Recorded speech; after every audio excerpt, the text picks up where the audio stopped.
सभी को सदर प्रणाम करते हुए, जैसा कि आप सबको विदित है कि बीते 14/1/2026 को हमारे साथ हैदरगढ़ स्थित 12 टोल प्लाजा पर अमानवीय ढंग से मारपीट हुई। मैं वहीं पर बेहोश होकर गिर गया। सारे अधिवक्ता भाई हमारे थाने आए 10 मिनट के भीतर।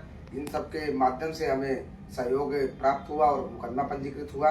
फिर अनुराग श्रीवास्तव भैया का फोन आता है मेरे पास और ये आए, मैं इनका आभारी हूँ। ये अपनी पूरी टीम के साथ आए और टोल प्लाजा पर जाकर के हम हमारे जो न्यायोचित मांग थी उसका समर्थन किए और उसी आंदोलन का परिणाम है कि आज मुझे न्याय मिल पाया है। आगे अभी जैसे मुझे न्याय मिलने के लगा कि अब पूरा हो गया हमारा उद्देश्य, लगातार मेरे पास जिनको हम लोगों ने जेल भिजवाया है उनके बिहाफ पे गुंडे माफियाओं का फोन आ रहा है कि आप 4 अधिवक्ता 10 अधिवक्ता लेके जो नेतागिरी कर रहे हैं प्रतापगढ़ और इलाहाबाद से आकर के, आप ज्यादा दिन कर नहीं पाएंगे। यहाँ पर बिना नंबर की ट्रकें बहुत टहल रही हैं, बम मरवा देंगे, कब आप गायब हो जाएंगे गाड़ी से पता भी नहीं चलेगा। अभी तो केवल ये टोल प्लाजा वाली घटना एक ट्रेलर था, पिक्चर भी बाकी है। लगातार फोन आ रहा है। मैंने कप्तान और कलेक्टर को सूचित किया, वो हमें सुरक्षा व्यवस्था नहीं मुहैया करा रहे हैं। मैं आज ही एक प्रत्यावेदन डीजीपी को दे रहा हूं।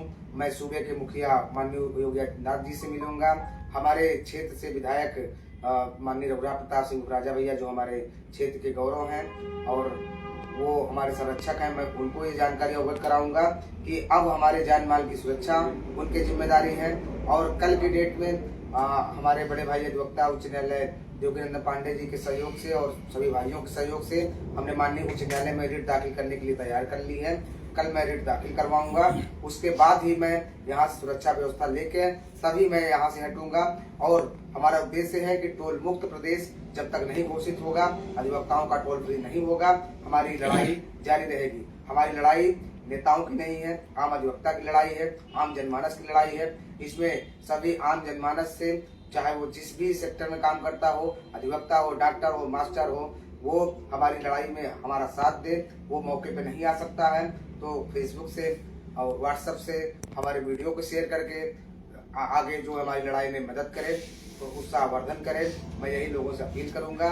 मैं अपने अधिवक्ता बिरादरी के लोगों से अपील करता हूं, बाराबंकी, हैदरगढ़ और लखनऊ के, कि उन गुंडा माफिया जो टोल प्लाजा के कर्मी हैं उनके जमानत में उनकी तरफ से कोई भी अपनी पावर वकालतनामा न लगाए। और जब तक उत्तर प्रदेश में टोल मुक्त प्रदेश नहीं घोषित हो जाता, हमारी लड़ाई ऐसे ही सड़क से संसद तक चलती रहेगी। मैं चाहे तो लाठी खाऊंगा, चाहे जो भी होगा, चाहे मुझे मेरी वकालत सस्पेंड हो जाए। कुछ लोग ये भी कह रहे हैं जो सरकार के दलाल हैं कि वकालत सस्पेंड करा दूंगा, 6 बजे तक नहीं बैठ पाओगे। तो मैं उनको बता दे रहा हूँ, मैं चेता दे रहा हूँ, मैं वो अधिवक्ता हूँ, वो युवा हूँ कि ये इतनी हैसियत रखता हूँ। मैं अकेले भी अगर बैठूंगा तो उनको 2026 में पुनः बार काउंसिल में बैठने नहीं दूंगा। ये मेरा वादा है जब तक टोल मुक्त उत्तर प्रदेश नहीं हो जाता है। और NHI के जो भी सक्षम अधिकारी है मैं उनको अभी से बता दे रहा हूँ, मैं उनको लीगल कार्रवाई भी कर रहा हूँ। जो मेरे साथ हुआ, मानसिक प्रताड़ना, शारीरिक प्रताड़ना, मेरी छवि धूमिल हुई है, मेरा व्यवसाय प्रभावित हो रहा है।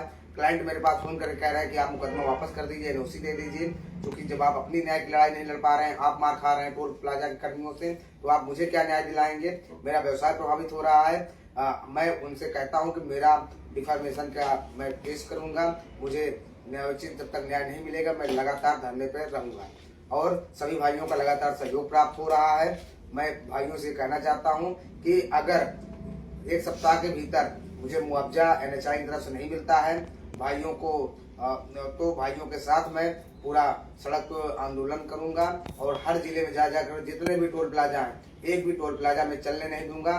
सभी जिले और प्रदेश के जहां जहां टोल प्लाजा टोल शुल्क लगते हैं, सभी अधिवक्ताओं से मेरी अपील है कि अपने अपने जिले में जाकर के टोल प्लाजा बंद करने के लिए सक्षम अधिकारी को, DM को, जो है NHI को लेटर लिखे, ताकि जो है अधिवक्ता टोल मुक्त हो सके। क्योंकि अधिवक्ता अपने काम के लिए कहीं नहीं जाता है, वो न्यायालय काम से जाता है, ऑफिसर ऑफ द कोर्ट होता है, वो क्लाइंट के काम से जाता है, तो वो कोई सैलरी नहीं पाता, वेतन नहीं पाता है।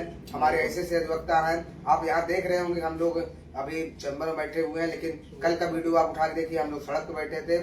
ऐसे ऐसे हमारे प्रदेश में तहसीलें हैं और जिला में न्यायालय हैं जहाँ पर अधिवक्ताओं को समुचित बैठने की व्यवस्था नहीं है, पानी पीने के लिए नहीं उपलब्ध है।